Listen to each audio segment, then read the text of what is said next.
Welcome to HR Happy Hour Live. You are back with Trish and Steve. Hey, Steve Bose, how are you? Trish, I'm well. How are you? I'm good. So, we are coming back to everyone. It's been a little bit. We've done a few here and there, right? Because we used to do the work break. We did that for almost 3 years. Can you believe that? Many, many episodes. Yes. Many, many episodes. And, the purpose of doing the work break was truly during the pandemic for us to take a break because working from home all the time meant that we were constantly working, right? And so the thought was we got a little burnout after 3 years, right? And we talk a lot on the podcast, the HR Happy Hour podcast, and on all the associated podcasts with us that people are getting burned out. We want something different. And so our thought was actually, we're going to come back, we're going to come live twice a week, but we want to make it a little bit more of an actual news show. And sometimes it can be fun news, but it will also be news that we are finding maybe just not as prevalent in the mainstream, right? So with that, we'll keep it quick, right? 10 minutes or under typically, and probably anywhere between 2 and 4 quick hitting news stories of the day, right? Yeah. So I think just to level set, I don't know where you get your news, and I'm going to ask you that in a minute, so be ready. But I was thinking, just kind of in preparing to do something a little bit different with this live stream, where is it that I'm getting my news? And I'm not do you watch a lot of like local news or national, like Today I do Show? watch national news, and yeah, I do in the morning. I'll watch national news. I'm a big fan of NBC News Okay, Now network, right? that one. I do Yeah, like that one. that's the one I probably watch the most. Okay, me too. But the one thing I noticed even today, I sort of had it on in the background, like the news was a lot about Beyonce, right? A lot of entertainment news, I've a heard of lot of her. deals and steals and where to get things news. And I'm thinking like, what really constitutes news? And if you're someone who's wanting more business news, more workplace, future of work news, where do you get that, right? And so I thought, you know what, I'm gonna head on over to Forbes, Fortune, Mhm. Business Insider, right, to see what's going on. And one of the first things that struck me and why this kind of came to mind is I won't say specifically the title of the article, but it was around how candidate experience can be your competitive advantage. Okay. I don't know about you, but I feel like we've been talking about that for 15 years, Yeah, there's been a lot of work done on candidate experience. I'm not sure right? it's been really made much headway in candidate experience because you still see very often those viral type stories of, folks will go on TikTok and say, I applied to 500 jobs. I heard back from 7 of them and I got 2 interviews, right? Kinds of thing. And largely talking about the black hole that seems to still exist in lots Right. of organizations, at least here in the US, which is largely what I'm following, where candidates aren't really treated all that well. So my thought sometimes on that is if after dozens and dozens of years, not dozens of years, but a dozen plus years of really groups, well-meaning groups focusing on candidate experience, that if candidate experience really isn't improving all that meaningfully, Mhm. that organizations just don't think it's that important. And maybe it's time to take a different approach, but I'm not an expert on that.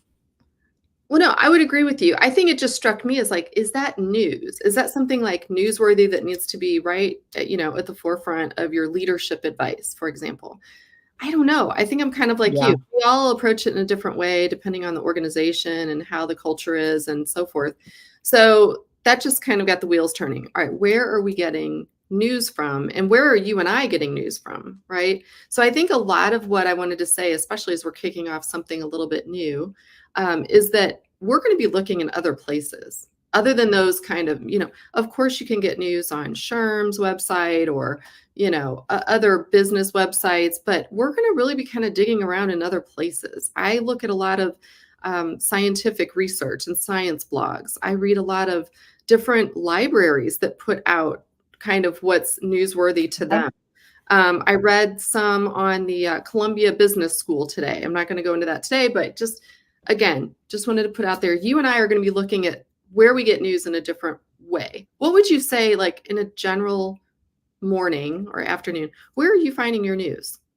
around the workplace sort of things? Yeah, a few places. I like Fortune, as you mentioned. I Mhm. subscribe to the New York Times, digital product, which I think is great. I think BBC Work Life is excellent for work life stories and world of workplace stories.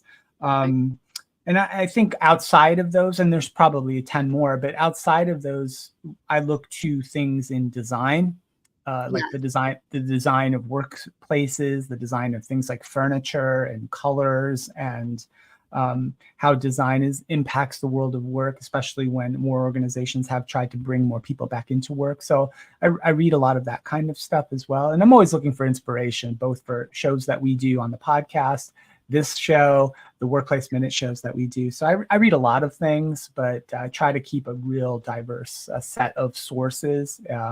And certainly, if there's anything that's not work that I read a lot of, it'd probably be design, even fashion. Quite honestly, I read a lot of Mhm. that kind of stuff too.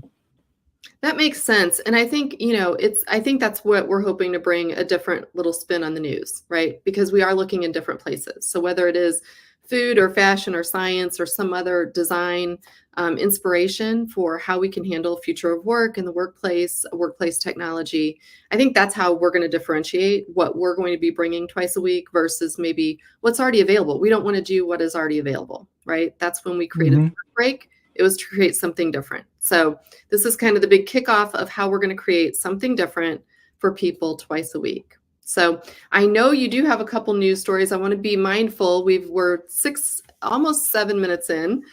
So how about the next couple minutes? Let's hit a couple news stories. And then from here on out, we're going to come at everybody with like 2 to 4 news stories per episode. Okay. Okay, I would like to talk a little bit about the World Happiness Report, then, Trish. If I could pick just one thing to add to the conversation today. I So read that. It's okay. fascinating. I read most of it. It's a very deep report, and it was covered a lot in the news. So if you check it out, it's World Happiness Report 2024 is Yep. the name of the report, and just Google it. It's out there. But here's the interesting thing: the country that was rated the happiest in the world was Finland, right? And so that dominated a lot of the headlines and the coverage of the report. And in the U.S. was down in the mid 20s or so in the rankings. Two things that are interesting here. The first one, Trish, is in North America, according to the World Happiness Report, in North America, happiness has fallen dramatically for people 30 years and younger. Now, younger people in North America are now less happy than older people, which is really unusual in this data set. And the U.S. specifically is number 62 in the world in world happiness for persons under 30. We talk a lot about Gen Z in particular, right, on some of the shows that we do and with our Gen Z podcast. Trish, isn't that shocking? And it's important for a world of work kind of watchers, observers, analysts, and readers thinking about, boy, we've got a real crisis of happiness in this next generation in the workforce or coming into the workforce and who's recently entered the workforce. And I found that was come out of the headline of that report for me. I'm glad you mentioned that one. I didn't have that on my list of things to talk about, but I think if we kind of tie it back to just the beginning of the show, when you think about, maybe candidate experience or employee experience, instead of focusing on that, focus on the things that are going to impact that. I would absolutely say that the happiness of each of the generations, especially Gen Z, who are entering the workforce, would have a direct correlation to their performance in the workplace, right? Absolutely. And also, when you think about the strategic opportunities around benefits offerings, wellness initiatives, things like that, that you could be doing to both attract those candidates who might be struggling a little bit. I know it's a huge report, and I would tell everyone listening, whether you're in HR or just a business professional, dive in on that report because not only might it give you some sort of insight into your own happiness and how you're approaching your work, but also what can you be doing for your teams. I think one of the things, Steve, that when you think about the Gen X, they went through a good chunk of their either high school or college experience or early work experience during the pandemic. Mm-hmm. And so they might have been in your workplace 3 or 4 or 5 years now, but they still might have not made that connection. Like I kind of think of like a workplace is like when you have a new baby and you have to have that bonding time. Right? I think everybody relates to that. So when you think about a new employee, you're embracing them into your organization, right? You're having that bonding time. And I don't feel like we've done a great job of bonding our new employees in the last 5 years. I don't know. Do you agree, disagree? Yeah, very well could be. If you look at the data around things that have happened in schools, specifically around like learning loss and young students struggling to get up to the trend line in the levels of math scores and reading scores, et cetera, right? Folks who are going through middle school and high school throughout the pandemic, you Yeah. see there was a real negative impact on their performance and some of the sort of socialization measures as well. I think those parallels can be drawn to the workplace, as you said, Trish. Folks who started in workplaces, probably remotely, many of them, right, during the pandemic, probably have been sort of left behind a little bit, if that makes sense. And I think that's probably part of the reason we've seen a lot of organizations try to call people back into workplaces a little bit more frequently. And there has been data suggesting that younger workers are much more amenable to going back to work and showing up in-person work than, say, millennials who might be now parents of young children often, and Gen Xers who are maybe a little bit over it, right, and don't really feel the need to go back to the office. So I think it's fascinating. And I think for me, the point I'd like to make is I like to look at things like the World Happiness Report, which isn't really a work and world of work or workplace kind of piece of research, but to think about what that might mean for leaders in the world of work, and how that you might learn some things from that report to sort of better inform the decisions you make in your workplace. So that's why it's interesting to me. I agree. And I think, when you read a report like the World Happiness Report, and my takeaway was really around connection and consistency. So I think if you're bringing workers, whether it's bringing them back to your office or considering some sort of form of having people more present in a workplace, it is about that consistency and communication that makes people feel that bond with the organization and with you as their leader. I think without that, and again, hey, for all of us who are leaders, we were just as uncertain, right? But whenever there's uncertainty, our brain is wired to fill in information, right? So when there's lack of information, you're going to fill in your own story. And I think that's the danger, right? So if nothing else today, I think, Steve, we encourage everyone, go out, check out that World Happiness Report 2024, and give it a read. Let us know too. Drop us, whether it's on X or on LinkedIn, Instagram, wherever you are, wherever you like to reside.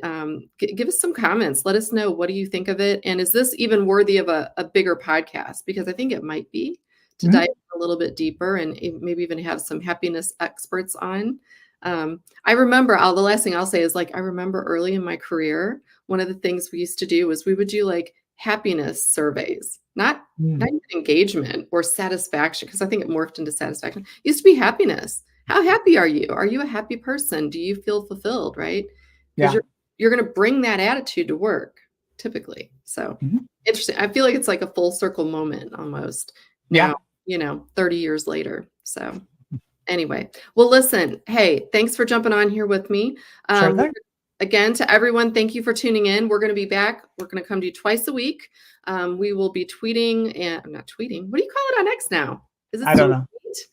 I'm going to say tweeting. I'm still a little bit revolting on that, but you can absolutely follow us. We direct you to our YouTube content because that has all the podcasts, has all of your workplace minutes, which is another form of news that you can get in 2 to 3 minutes. And shoot us a message and let us know what you want to hear about and where you get your news. And we are happy to do that and bring on some guests to talk about news. So thanks to everyone for listening, and we will catch you next time.